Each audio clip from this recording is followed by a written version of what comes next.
One, two, three.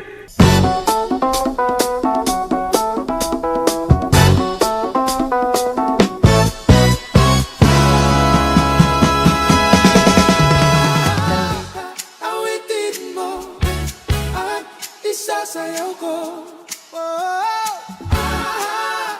Awitin mo at isasayaw ko.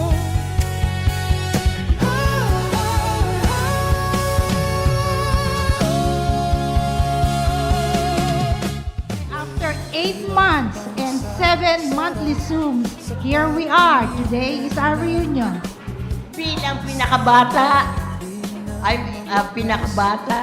ako lahat ang kaya ko lahat ng trabaho, at saka I'm still strong. But I hope you enjoy our food na pinaghirapan namin, pinagtulungan namin magkapatid.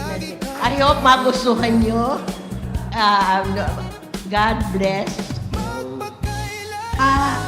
Ako'y nagpapasalamat kay Lord na nagkaroon tayo ng ganitong gathering, nagkasama-sama tayo, nagkakilala ang mga pamilya natin. At saka kami magpipinsan, nagkita-kita ulit.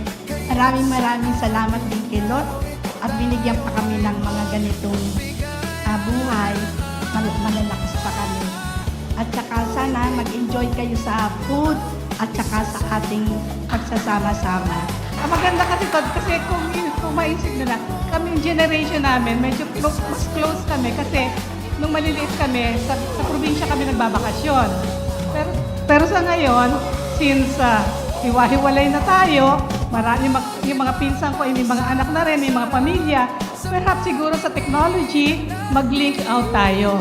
So I was thinking na kahit na iba-iba tayong malalayo tayo, sa ibang bansa tayo, we still have to reach out to each other. And as ng pamilya ng Bayan is isang tinuro ng aming mga magulang, tiyahin is we help each other.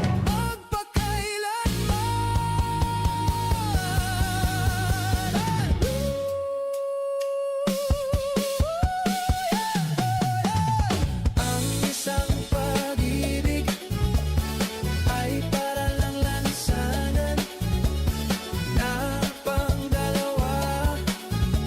Kaya't sa ating awit tayo ay magbigaya.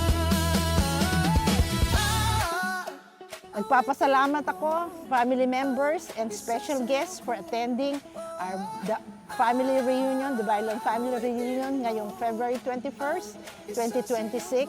It's a very happy occasion for all of us and I hope everybody enjoyed the day and I hope to see you sometime next time that we have another reunion.